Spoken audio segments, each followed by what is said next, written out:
módulo número 4 de la cátedra, referido a las normas jurídicas. En anteriores oportunidades ya se grabó la clase correspondiente a las unidades 1, 2 y 3, las cuales serán subidas al aula virtual en los próximos días. La norma jurídica es el aspecto más importante de estudio en esta materia y de mayor consideración pues en el resto de la carrera.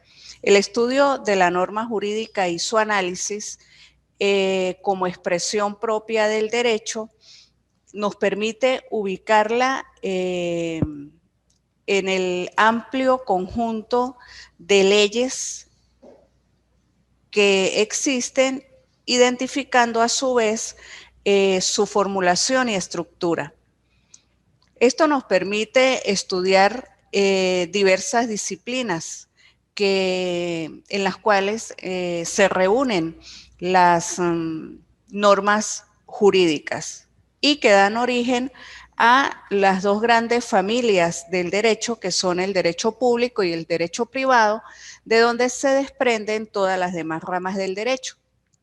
El derecho público es aquel que regula las relaciones, la actuación del Estado y las relaciones del Estado con sus órganos y con los particulares. Y el derecho privado es el que regula las relaciones propias de los particulares. La norma jurídica también nos permite identificar en su concepto sus propios elementos. Las disciplinas jurídicas que son la base de la creación del derecho, las conductas relacionadas con la actualidad de las cuales han surgido dichas normas, bien sea por cambios sociales, tecnológicos, políticos, culturales, políticos y culturales. Esta continua sucesión de hechos generan el nacimiento de distintas normas jurídicas. Para su estudio se despliega una amplia actividad que toma en consideración el contexto societario, toda vez que el hombre es un ser político por naturaleza y con un amplio sentido de pertenencia. Esto, a su vez, nos conlleva a que para el estudio de la norma jurídica debemos tomar en cuenta la cultura, entendida esta como un modo de vida en grupo. Sus pautas incluyen sistemas de creencias reconocidos a través de valores y reglas de conducta, entre otras actuaciones. Todos estos aspectos son compartidos pues por toda la sociedad. Las normas jurídicas nos llevan a comprender en sí cómo se organiza el mundo. Y el mundo se organiza a través de sistemas de conducta. Esos sistemas de conducta ya en clases anteriores, ya grabadas, y en el material de apoyo que se encuentra para su lectura, que se encuentra en el aula virtual, son la moral, la religión, la política, la economía y el derecho.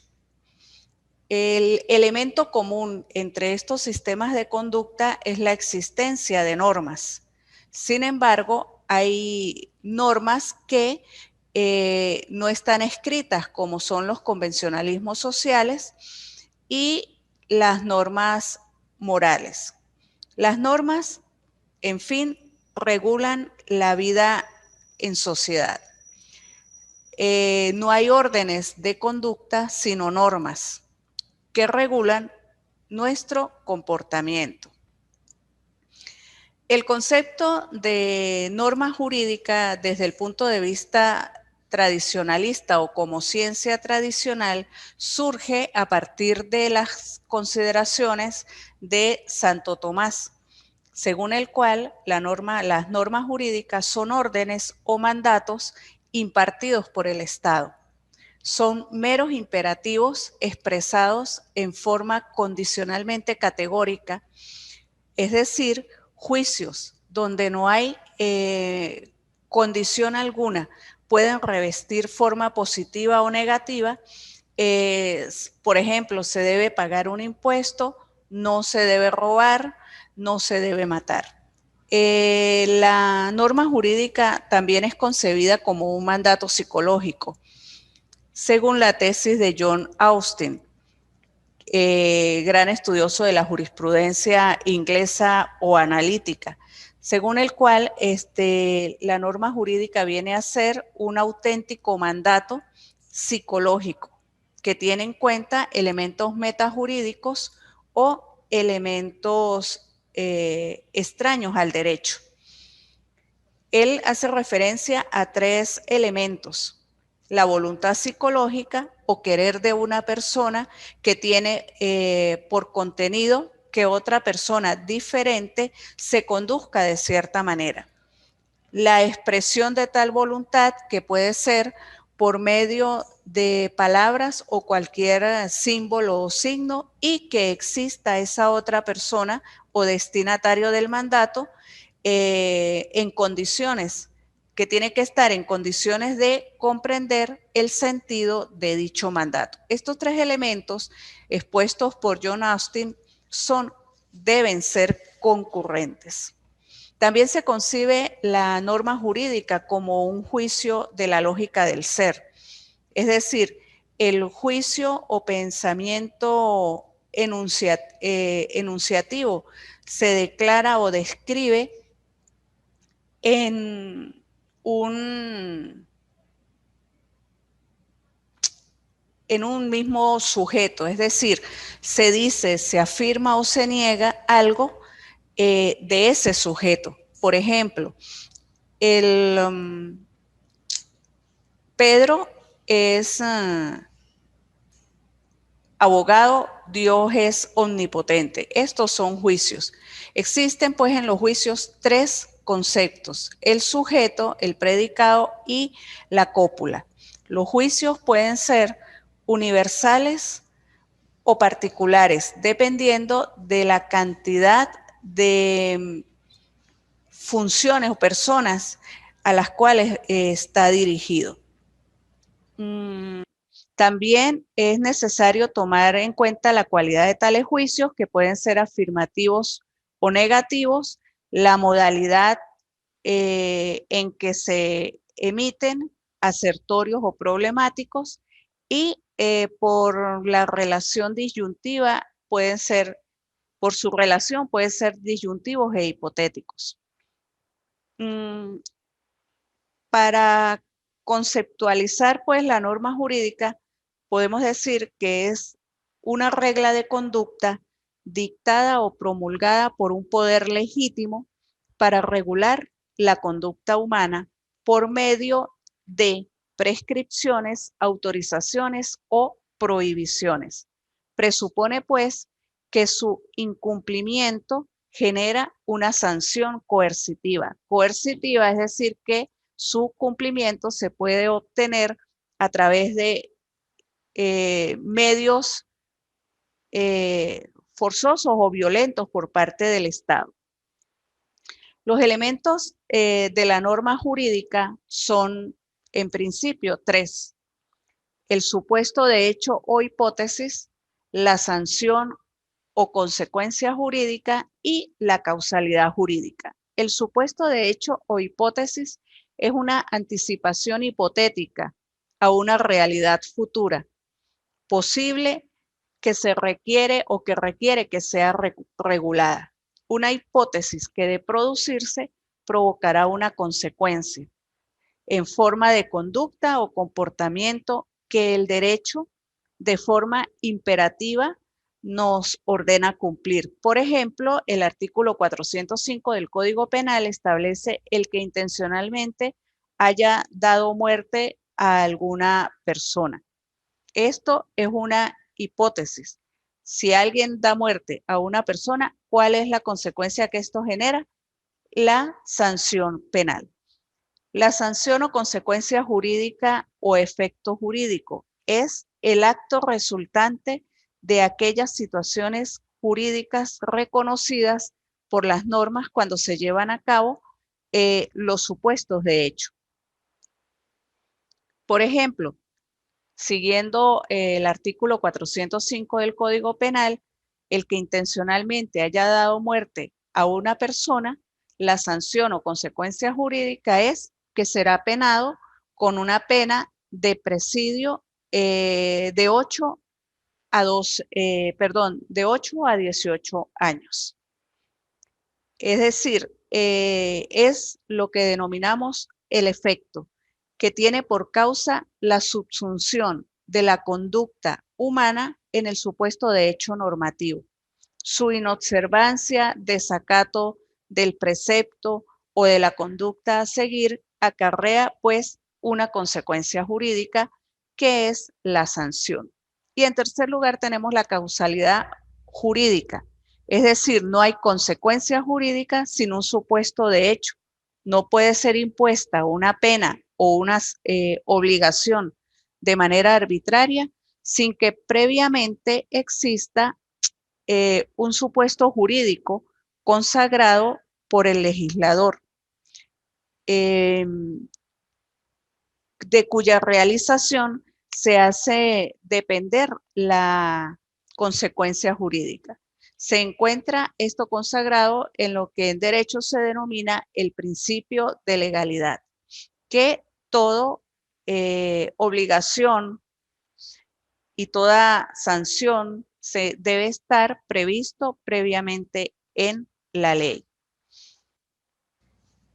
En cuanto a la clasificación de las normas jurídicas, podemos decir que estas se clasifican por su ámbito personal de validez, es en generales e individuales. Generales porque abarcan un número indefinido de personas. Por ejemplo, en el Código Civil se establece y regula la institución del matrimonio. Las normas referentes al matrimonio previstas en el Código Civil son de carácter general. Las normas individuales son aquellas que se refieren a uno o varios sujetos individualmente determinados. Y esto específicamente se observa en las sentencias. Cada vez que un juez emite una sentencia, la decisión se hace ley para las partes involucradas en ese procedimiento. También se dividen por su jerarquía,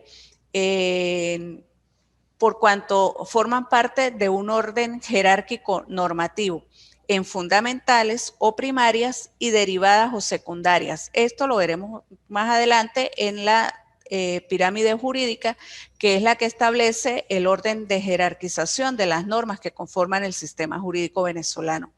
También podemos clasificar las normas por su origen en legales, que son las elaboradas y promulgadas por el Poder Legislativo o conforme a la Constitución Nacional, y consuetudinarias, que son las que emanan de la conducta o como una norma de conducta constante observada por la generalidad de las personas con la convicción de su obligatoriedad jurídica.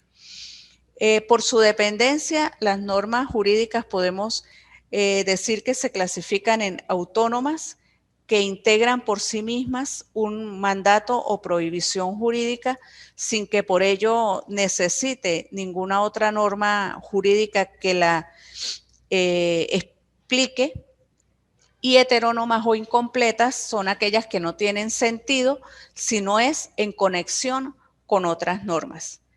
En quinto lugar, se clasifican también por su definición legal. En ficción legal, que supone realizado un hecho que no ha existido, pero que de haber existido se le aplicará la misma norma. Por ejemplo, la coincidencia que existe entre hijo natural e hijo adoptado. Las normas en blanco, que son aquellas que se refieren o que refieren en su contenido o a otra norma, sin mencionar dicha norma, la modifica en algunos de sus elementos. También se clasifican por su eficacia en imperativos en su cumplimiento, es decir, que se excluyen a la voluntad de las partes. Deben ser cumplidas independientemente de que las partes quieran o no cumplirlas, y permisivas, en las cuales las partes han de ponerse de acuerdo para actuar.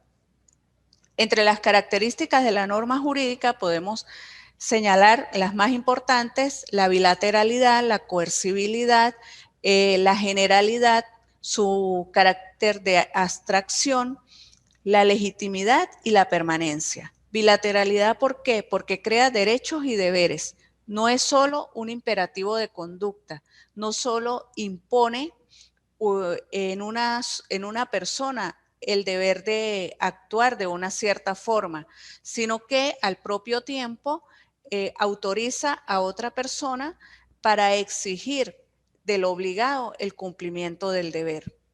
Es coercible porque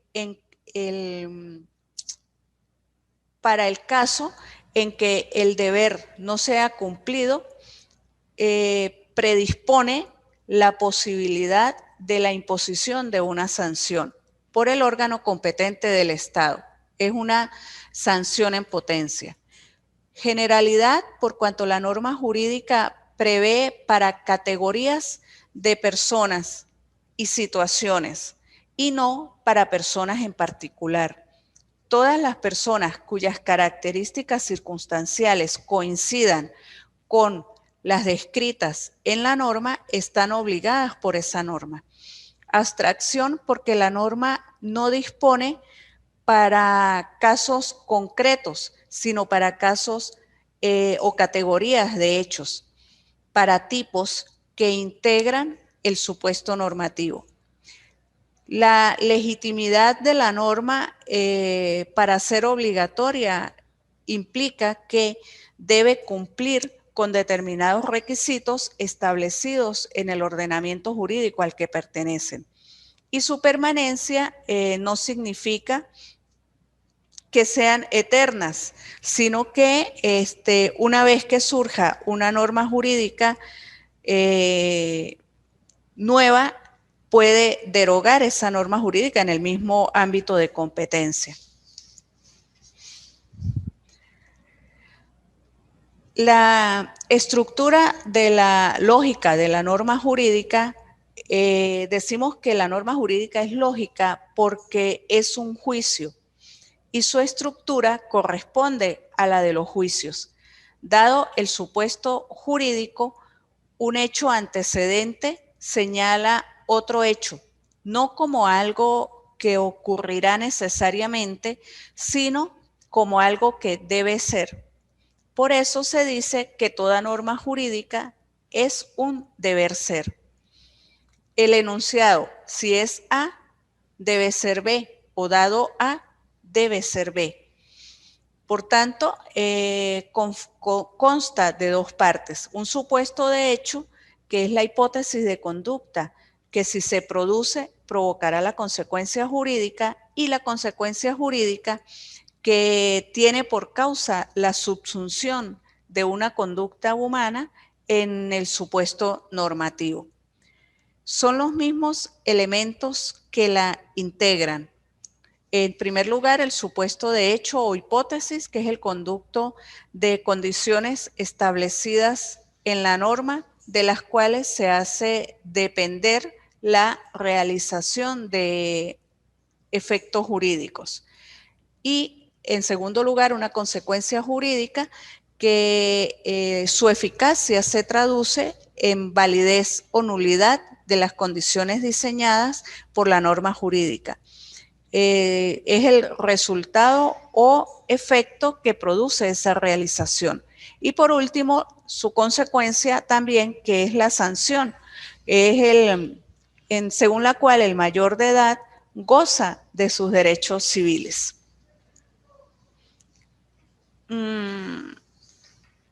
La pirámide jurídica de Kelsen, o la que establece pues la jerarquía jurídica, representa la relación de verticalidad que existe entre las normas jurídicas.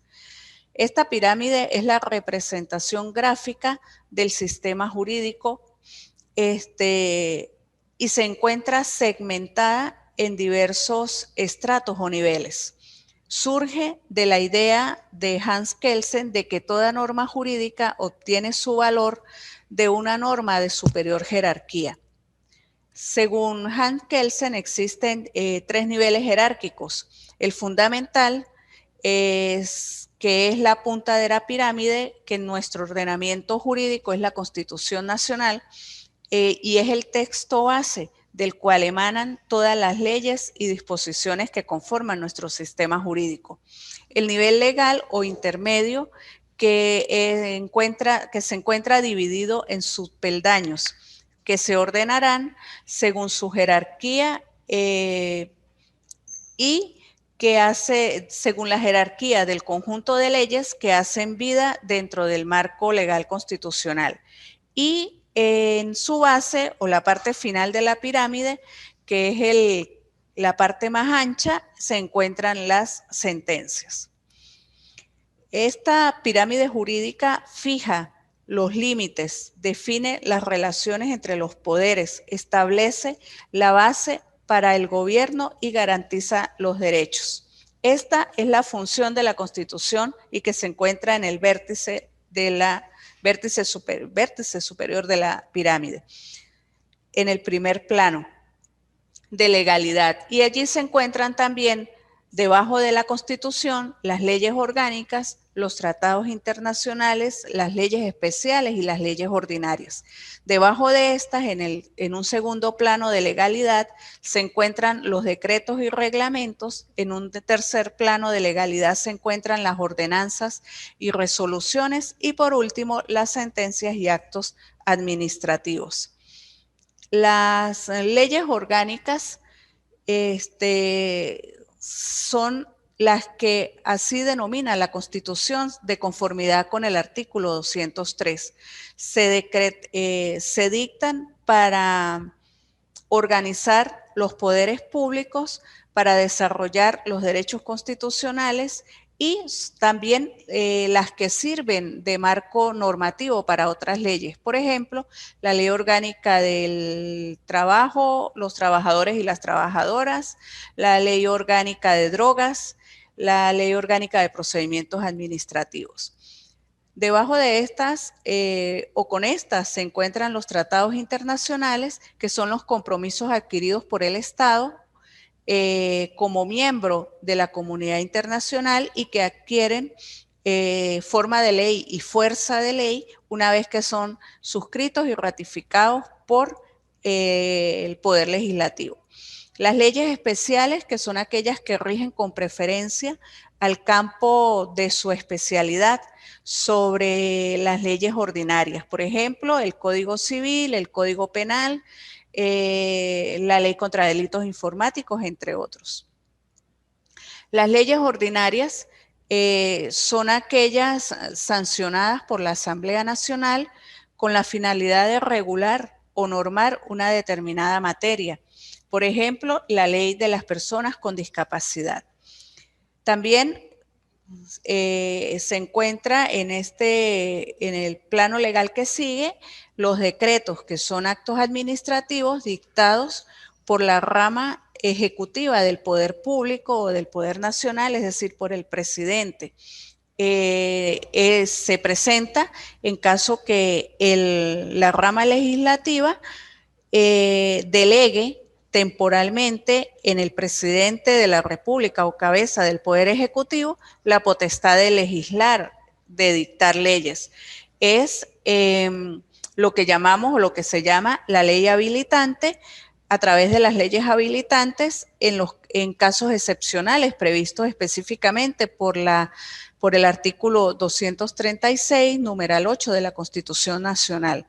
Por ejemplo, para los aumentos de sueldo. Sin embargo, en la actualidad, por el estado de alarma motivado a la pandemia, la Asamblea Nacional ha habilitado al presidente a emitir leyes y decretos que regulan este estado de alarma. También encontramos conjuntamente con los decretos, los reglamentos, que son actos administrativos de efectos particulares, de efectos generales, emanados por el órgano representativo de la rama ejecutiva de cualquiera de los poderes públicos, bien sea nacional, estatal o municipal, en ejercicio de sus competencias. Su finalidad es desarrollar los contenidos expresos de la ley, sin alterar el espíritu, propósito y razón que tuvo el legislador al momento de promulgar la misma. Por ejemplo, el reglamento de los institutos y colegios universitarios. Otra categoría de normas de nuestro ordenamiento jurídico son las ordenanzas municipales, que son los actos sancionados por las cámaras municipales para regular las actividades del municipio. Por ejemplo, la ordenanza de impuestos sobre la propaganda y publicidad comercial. Las resoluciones vienen a ser actos administrativos de efectos particulares emanados del órgano representativo de la rama ejecutiva del Poder Nacional en el ejercicio de sus competencias. Por ejemplo, la resolución número 301, que establece la creación, ampliación y modificación de la oferta académica de educación superior. Por último, en la base de la pirámide se encuentran las sentencias o jurisprudencias, que son los actos concretos de la ley emanados de los órganos jurisdiccionales en el momento de emitir sentencias. Y por último, los actos administrativos que vienen a ser decisiones generales o especiales que en ejercicio de sus funciones toma la autoridad administrativa y que afecta a derechos, deberes e intereses de los particulares o de entidades públicas específicas. Cualquier actuación o diligencia que se hace de manera voluntaria o no ante una autoridad del Estado, como por ejemplo la solicitud de pasaporte, una citación judicial, entre otras. Hasta aquí pues todo lo referente a la norma jurídica. En el material de lectura, apoyo, revisión y análisis para la realización de la actividad evaluativa se encuentra desarrollada de manera amplia todo esto que les he hablado aquí de forma muy, pero muy resumida. Espero pues que la lean, analicen, estudien esta unidad de gran importancia para aquellos que continúan pues en el estudio del derecho, toda vez que la norma jurídica es la base de nuestro ejercicio profesional, y conocer sus características, sus jerarquías, sus elementos, las condiciones en que se generan y en que se aplican es básico para una exitosa carrera profesional. Ya se encuentran cargadas en el aula virtual las actividades evaluativas correspondientes a cada una de las unidades. Espero pues que ustedes estudien, lean, investiguen y realicen cada una de dichas actividades en el tiempo previsto y establecido. Y sin más, pues muchas gracias por su atención, a los que se pudieron conectar, a los que no, pues también por su atención ahora que están viendo en diferido la clase, y muchas gracias. Feliz día, hasta la próxima.